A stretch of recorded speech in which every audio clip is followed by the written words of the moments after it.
Ron Kaye was the editor for the Los Angeles Daily News for nearly 3 decades. No one knows better the inner workings of Los Angeles.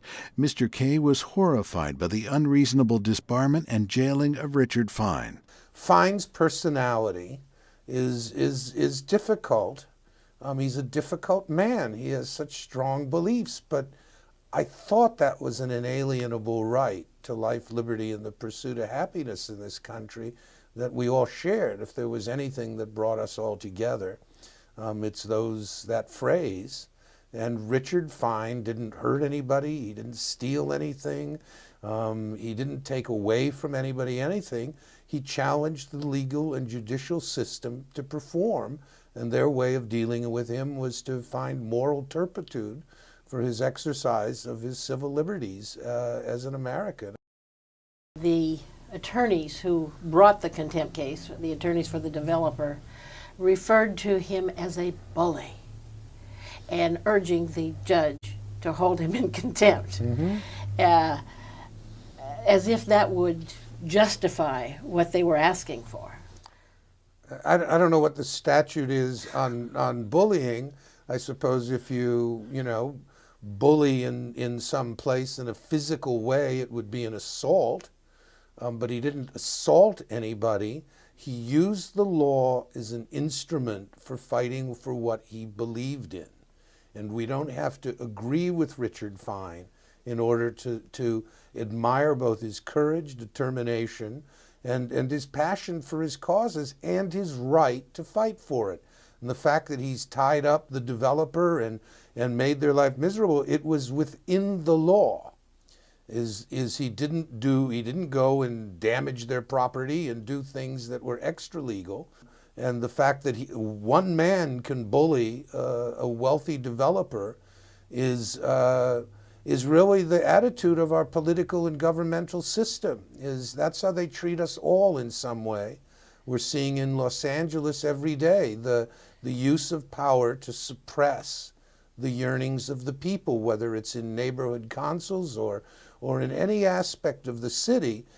You're either part of the machinery and a friend and on the inside and supporting them in what they're doing, and if you're outside of what they're doing and opposing it, then you are an enemy to be dealt with by what I think is worse than bullying, which is the repressive tactics that government with all of its power can inflict on people and organizations. And that's become routine, certainly in this city. What was the purpose of throwing Mr. Fine into solitary coercive confinement for an indefinite period of time, with no hearing date, no bail, and no hope for release?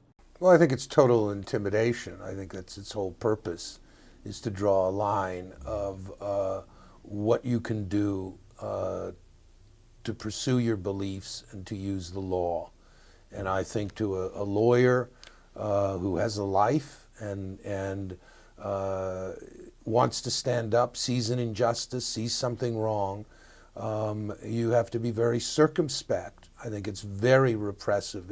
And I think that's the whole purpose. I think in the end, just to shut Fine up isn't the full explanation.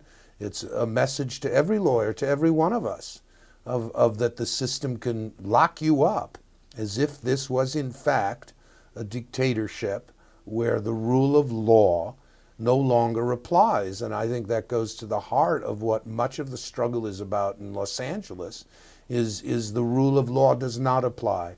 It applies differently to different classes and different people. And I think that's probably the most fundamental question, is whether government will in fact apply the law equally. And if anybody wanted to take up a legal case to fight about that in the 1,000 ways that the law isn't being applied equally, probably Richard Fine would be the one guy you'd go to who would be willing to take up that case and fight with the system. So they win both ways. They shut him up and they send it as a warning to everyone else to be very, very careful. Full Disclosure has done an incredible job to even keep the story of Richard Fine alive. No one else has done that. you're dangerous. If they let you in, you're going to tell a story that lets Richard Fine communicate and tell what's going on, to become a face, a real person.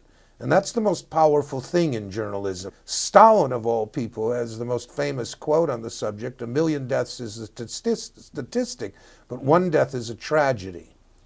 And you can talk about all these things abstractly, but letting Richard Fine from jail talk directly into a camera and talk about his experience, to become a human being, to be able to communicate in his own words, and to see him visually as he does it, to judge for yourself the man. Well, that's a very, very dangerous thing to a system that is in fact persecuting a man who has done nothing wrong.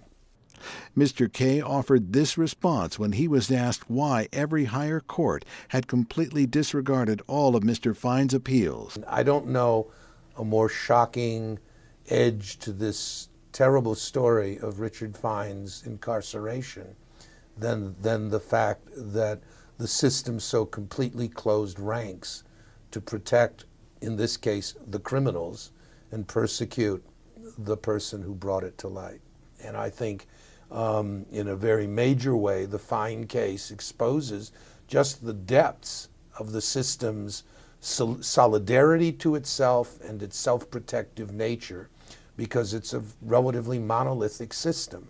Everybody's one hand is, rubbing every other hand, and with rare exceptions, they remain solidly protecting their own interests.